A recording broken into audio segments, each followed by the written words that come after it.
أعوذ بالله من الشيطان الرجيم.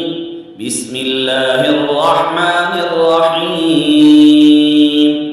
وقال لهم نبيهم إن آية ملكه أن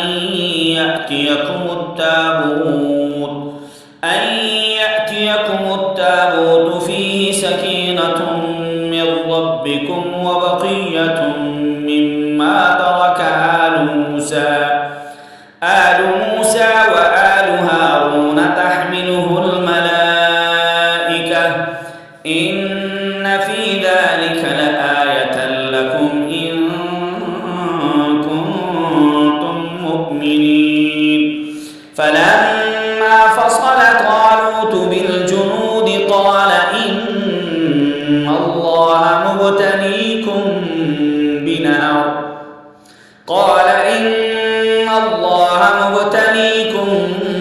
بنهر فمن شرب منه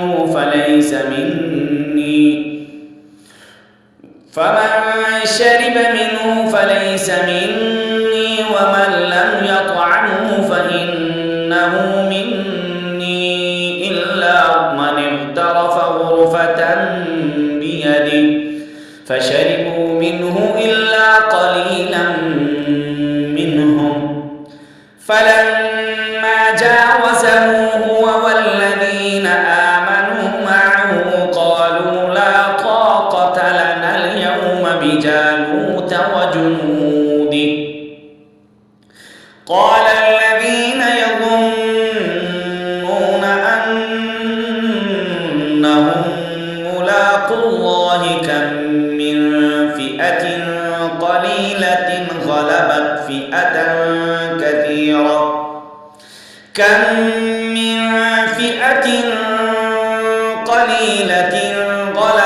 فئة كثيرة بإذن الله والله مع الصابرين.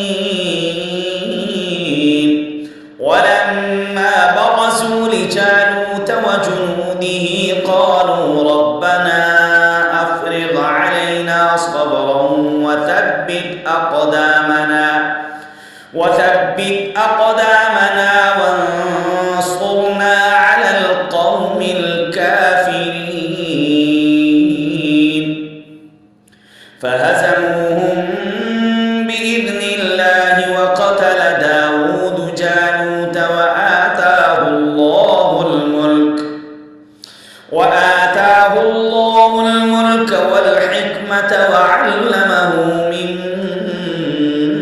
مما يشاء. ولولا دفع الله الناس بعضهم ببعض لفسدت الأرض ولكن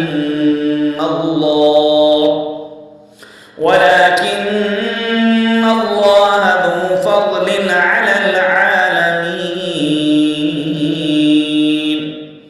تلك آيات الله نتلوها عليك بالحق وإنك لمن المرسلين.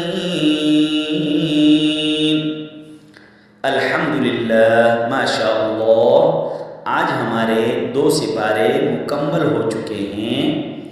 आज हमारे 2 सिपारे अल्हम्दुलिल्लाह सबकन मुकम्मल हो चुके हैं। आप साथी कुरान सीखने के लिए एम बाबू तनोली इस्लामिक स्टूडियो को ज़रूर सब्सक्राइब करें और इसके साथ साथ बेल आइकन वाले बटन को ज़रूर दबाइए। आपकी सपोर्ट हमारा हौसला बढ़ाएगी। आपकी सपोर्ट कुरान को दूसरों तक पहुंचाने में हमारे लिए जो है बहुत ज़्यादा काम आएगी। अस्सलामु अलैकुम।